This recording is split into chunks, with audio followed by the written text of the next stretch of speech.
Hola a todos, soy Santana. En este vídeo vamos a ver los cambios que, a mi parecer, por mi experiencia con mis alumnos, pueden causar más duda en cuanto a la nueva gramática de la lengua española enfocada en la sintaxis.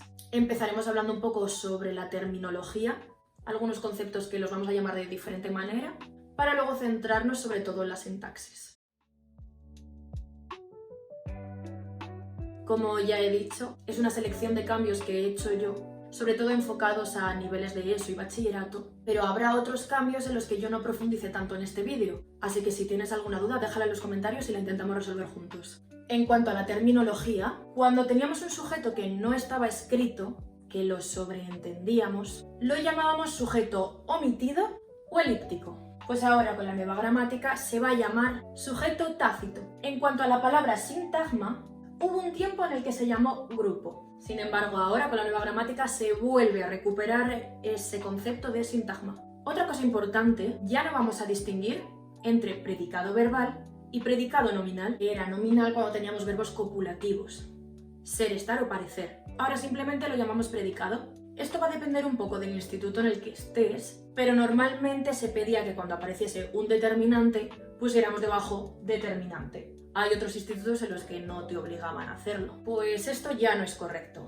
Ahora lo llamamos modificador. Otro cambio es cuando nos encontrábamos en un sintagma preposicional en la propia preposición, normalmente poníamos enlace. Con la nueva gramática este concepto de enlace se pierde completamente. Matiza que realmente no está haciendo una función de enlazar nada y que simplemente hace de núcleo. Así que ahora lo vamos a llamar núcleo. El siguiente cambio que he traído a este vídeo tiene que ver con los pronombres posesivos, es decir, mío, suyo, tuyo. Ahora se van a llamar adjetivos posesivos y tiene su sentido. Vamos a verlo con un ejemplo. Vale, imagínate que estamos en una conversación y tú me dices que te acabas de comprar un coche. Entonces yo te digo, el tuyo es mucho más rápido. Ese pronombre tuyo ahora va a cumplir una función más calificadora. Ahora adjetiviza para especificar o explicar qué coche es. Y la nueva gramática a esto lo llama clase transversal. Las clases transversales son los tipos de palabras que pertenecen a varias categorías. Pues ya sabes que las categorías gramaticales son sustantivo, adjetivo, determinante. Pues cuando no la puedes meter en una únicamente, la nueva gramática ahora especifica que son clases transversales. Y con esto cerramos como el bloque de terminología y vamos a entrar en la sintaxis. Uno de los cambios más importantes, a mi parecer, tiene que ver con los complementos verbales y su clasificación.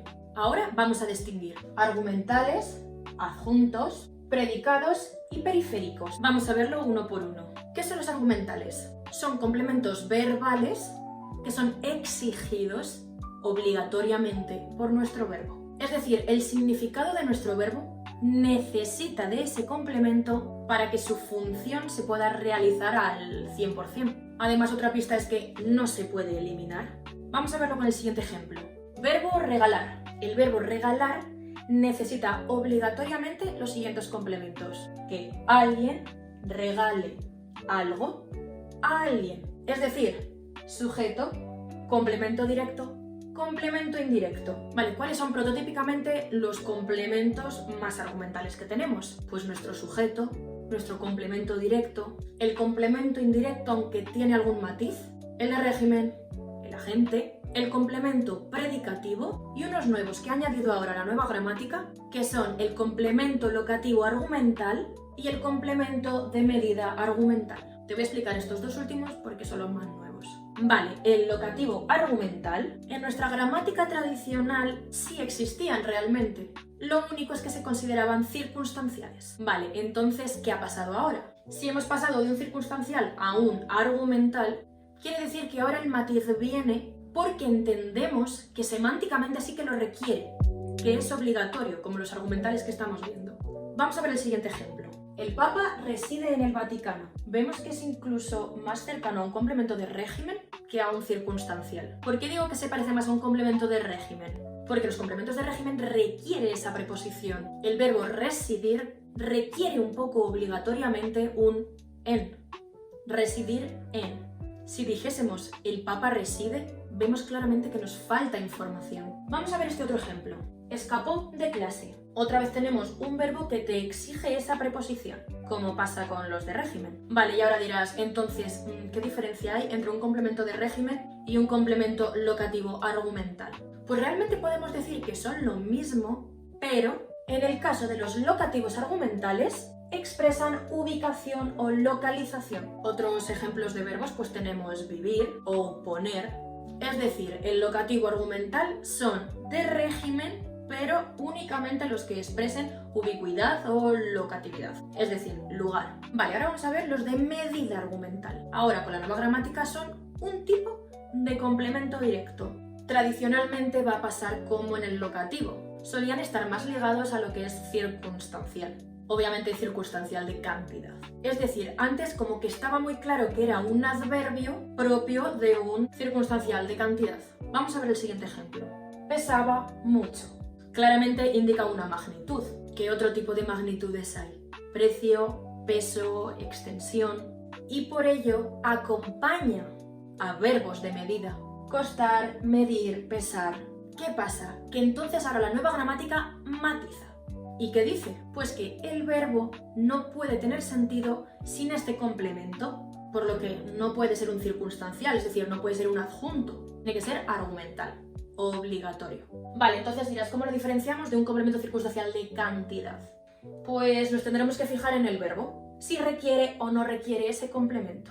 En el ejemplo, corre mucho, es un circunstancial. En cambio, si decimos costaba mucho, es argumental, ya que el verbo costar requiere esa información para completar su sentido.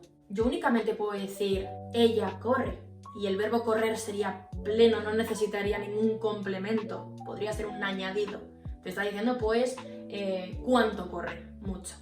En cambio aquí no te puedo decir costaba. ¿Costaba qué? ¿Cuánto? Vale, espero que esto haya quedado claro. ¿Os acordáis que os he dicho que el complemento indirecto es argumental pero tiene algunos matices? Pues mira, antes en la gramática tradicional decíamos que era complemento indirecto cuando la preposición que le precedía era a o para. ¿Qué pasa ahora con la nueva gramática? Solo vamos a utilizar la preposición a para que sea un indirecto. Y cuando nos encontremos la preposición para, ahora va a ser beneficiario, que esto es un circunstancial o un adjunto que los veremos a continuación. Vale, empezamos con los adjuntos, conocidos por circunstanciales, y ahora son 10. Pues a diferencia de los argumentales, estos adjuntos solo añaden información, no es una información necesaria del verbo que requiera para completar su significado. En el ejemplo de María le compra un regalo a su hermano, ahí ya tenemos todos los obligatorios. Nuestro sujeto, nuestro complemento directo y nuestro indirecto. Ahora, toda la información que queramos añadir van a ser los adjuntos. Es decir, que se lo regalase el miércoles pasado a las 6 de la tarde en el parque de enfrente de su casa no es importante para el significado del verbo. Simplemente pues nos añade información. Por eso los adjuntos son los circunstanciales. Y pues ahora vamos a tener 10. Circunstancial de lugar, circunstancial de tiempo, de cantidad o grado, de compañía, de instrumento, de materia. Este creo que es nuevo. Se refiere como a la realidad material o no para elaborar, ocupar, tratar, modificar o transformar algo. Tenemos el de medio, que es nuestro canal. Causa, beneficiario, como ya hemos visto, que sería el que recibe el daño o el provecho de la acción del verbo. Y luego pues las excepciones que no sean argumentales, de los que ya hemos visto que son pues el locativo argumental o el argumental de medida. Vale, entramos con los predicados. No hay que confundirlo con el predicado de sujeto-predicado. Es más bien referido al verbo predicar, predicarse de algo. Y en este caso, ¿de qué se va a predicar? Del verbo y de nuestro sujeto o nuestro complemento directo. Vamos a verlo. Tenemos los complementos predicativos y los atributos. En cuanto a los predicativos, se va a predicar normalmente o bien del sujeto o bien del complemento directo. ¿Qué quiere decir esto? Pues que va a concordar en género y en número. Si no tienes muy controlado el complemento predicativo, entiéndelo como un atributo, ya que dice algo del estado o de la situación en la que se encuentra o lo califica de alguna manera. Vale, lo interesante de este complemento es que tiene doble función. Es decir, por un lado se va a predicar del verbo, porque es un complemento verbal, es decir, nos va a decir algo del verbo, y por otro lado va a concordar con nuestro sujeto o con nuestro complemento directo. Vamos a ver ejemplos. Mi perro duerme tranquilo. Está concordando con nuestro sujeto, perro y tranquilo. Si fuese mis perros, serían tranquilos. Y este otro ejemplo, quiero que hagáis la letra ordenada y limpia. En este caso está concordando con nuestro complemento directo. Letra, que es femenino y singular. Vamos a ver el siguiente ejemplo. Las ciclistas llegaron cansadas. Nos está diciendo cómo llegaron, es decir, se predica del verbo, y va a concordar con las ciclistas, cansadas. Vale, y vas a decir, ¿y cómo lo diferencio de un complemento circunstancial de modo? Pues ese es el problema de preguntar al verbo. Sí que es verdad que si no tienes ni idea o te cuesta mucho identificar los complementos, pregunta al verbo, quién, dónde, cuándo y cómo. Pero no es una ciencia cierta, porque por ejemplo aquí puede causar duda. Tanto el circunstancial de modo como el predicativo responderían a cómo. ¿Cómo los distinguimos? Pues al final el circunstancial de modo suele ser un adverbio, es decir, una palabra invariable. Los ciclistas llegaron bien. Da igual que sean los ciclistas, que las profesoras o que seas tú. Bien es invariable. Ese es circunstancial de modo. En cambio el predicativo, como hemos visto, suele ser un adjetivo, es decir, va a concordar. Tiene esa doble función tan característica. Vale, y el segundo tipo de los predicados son los atributos. Vale, una pista para identificar al atributo es que es sustituible por el pronombre átono neutro lo, independientemente de su género y número. Es pequeño, lo es. Son pequeños, lo son. Santana es profesora de sintaxis, no profesor. ¿Quién puede desempeñar la función de atributo? Sintagma adjetival, Juan y María parecen cansados. Sintagma preposicional, el mérito es de todos. O sintagma adverbial, no me parece mal el nuevo acuerdo. Vale, estos ejemplos son sacados directamente de la nueva gramática porque creo que están muy bien escogidos para el matiz que le quieren dar. Y el último tipo de los nuevos complementos verbales que hace la nueva gramática son los periféricos, que están todavía más lejos que los adjuntos. Vale, vamos a entender el verbo como un núcleo. Pues los argumentales están más cerquita, son obligatorios. Los adjuntos están todavía más lejos porque añadimos información. Pues los periféricos aún están más lejos. Realmente esto es porque van al margen de la oración, como en el caso de los vocativos. No influyen en nuestra oración y son como los complementos circunstanciales, tienen varios tipos. Pues de modo, semánticamente esta oración es un poco ambigua. De tiempo, una vez más no me ha salido bien el examen. De causa, están contentos porque no han dejado de sonreír. De concesión, aunque no lo creas, ella aprobó. De condición, si me lo permites, me marcho primero. O de finalidad, para que lo entiendas, no me gusta esa actitud. Realmente tienen que ver más con la entonación del discurso, con la intención que le quieras dar a añadir una información propiamente dicha.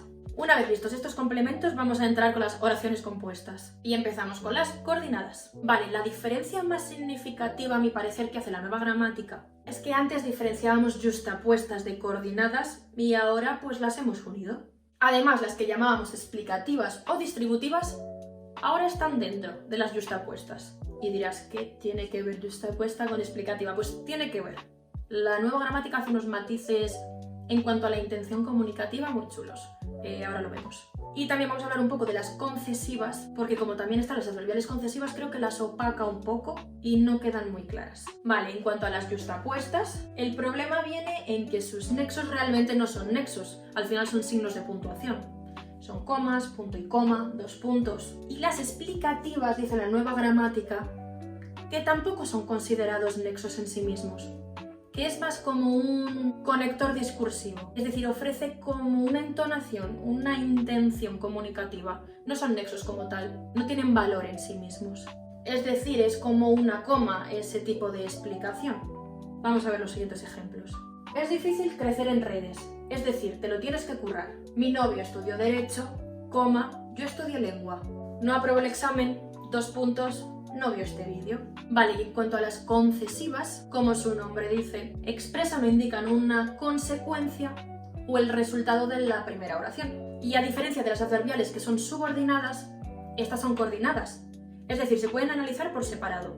¿Y cuáles van a ser sus nexos? Luego, así que, por lo tanto, de modo que... Tiene el examen mañana, luego es un poco difícil que apruebe. No se me escuchaba bien, así que tuve que ponerme el micro.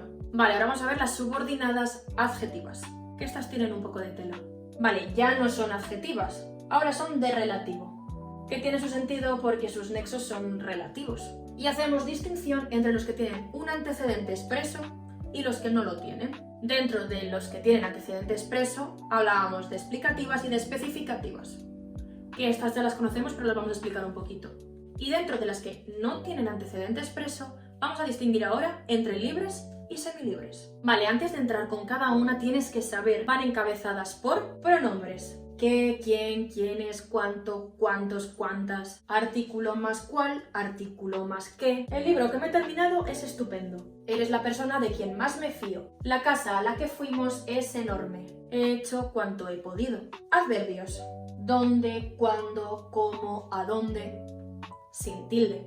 Este es el cine donde proyectaron la película. Iremos a donde tú ya sabes. O tenemos determinantes relativos. Cuyo, cuya, cuyos, cuyas. Cuánto, cuántas, cuánto, cuántos. Un lugar de cuyo nombre no quiero acordarme. Vale, empezamos con las de antecedente expreso, que como hemos dicho pueden ser especificativas o explicativas. Puede parecer un poco ambiguo, pero hay muchas pistas que te van a ayudar a diferenciarlas.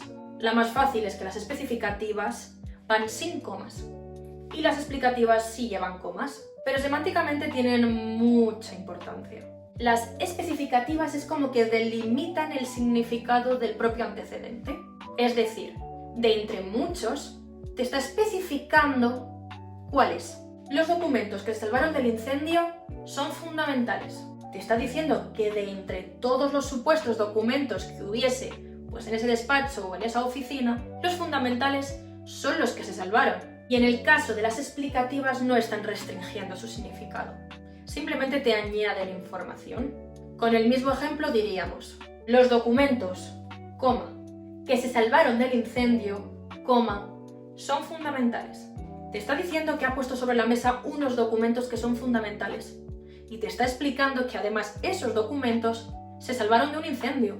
No te está especificando ni te lo está distinguiendo de otros posibles documentos. Solo te presenta un único objeto y te explica cómo es ese objeto. Y sus funciones, pues que van a ser complemento del nombre. Es importante que el nexo de estas oraciones, el lápiz con el que escribe es mío, con el que escribe es circunstancial de instrumento. Y ahora las que no tienen antecedente expreso, que hemos dicho que la nueva gramática las va a llamar libres o semilibres. En las libres, el relativo implica semánticamente a su antecedente. Es decir, es como si dijésemos que se sobreentiende, que no hace falta explicarlo. Quienes vengan, ese quienes realmente pues está refiriendo a una persona o a un grupo de personas. No hace falta decir las personas que vengan. O más claro todavía, cuando vengas, no hace falta poner un tú. En esa oración se sobreentiende. Y van a ir introducidas por dos tipos de palabras. Pronombres relativos, quién, quiénes, cuánto, cuántos, que hacen la misma función de la que podría hacer una subordinada sustantiva. Quien lo probó lo sabe. Está haciendo de sujeto. O puede ir precedido de un adverbio relativo. Dónde, cuándo, cómo, que va a hacer función de complemento circunstancial o de término, de régimen. Me preocupo de cuántos me rodean. Vale, en cuanto a las semilibres, no está expreso el sujeto no porque se sobreentienda, sino porque lo sabemos por el contexto. Mira este ejemplo. Tengo unas zapatillas rojas, pero las que me puse ayer fueron blancas. No volvemos a repetir, pero las zapatillas que me puse ayer son blancas. La nueva gramática los interpreta como complementos de un nombre lívido. Y también puede realizar funciones de sujeto, atributo, complemento directo o ser el término de una preposicional. Este nexo no tiene función sintáctica y van introducidas por artículos. Es el artículo más el pronombre relativo. El que, la que, los que. Y funcionan como una subordinada sustantiva. Es decir, son sustituibles por un sustantivo o un sintagmas. Es decir, son sustituibles por un grupo nominal o por un sustantivo. Es decir, una cosa o una persona. Los que conocen a Santana la consideran una buena profe. Se sobreentiende el antecedente. ¿Quién me puede considerar una buena profesora? Pues personas, alumnos. O bien porque recuperamos del contexto y no queremos repetirnos. El libro que compraste y el que leíste. No vuelves a decir y el libro que leíste. Y hasta aquí los cambios que yo creo que son más interesantes o un poco más complicados. Pero como ya os he dicho, no vamos a dejar ninguna fuera. Va a haber más vídeos enfocados, por ejemplo, en las adverbiales. Habrá que hacer un vídeo más largo porque son bastante complejas. Y nada, si tenéis algún tipo de duda o algo que no he explicado que creéis que también es muy interesante, dejádmelo en los comentarios.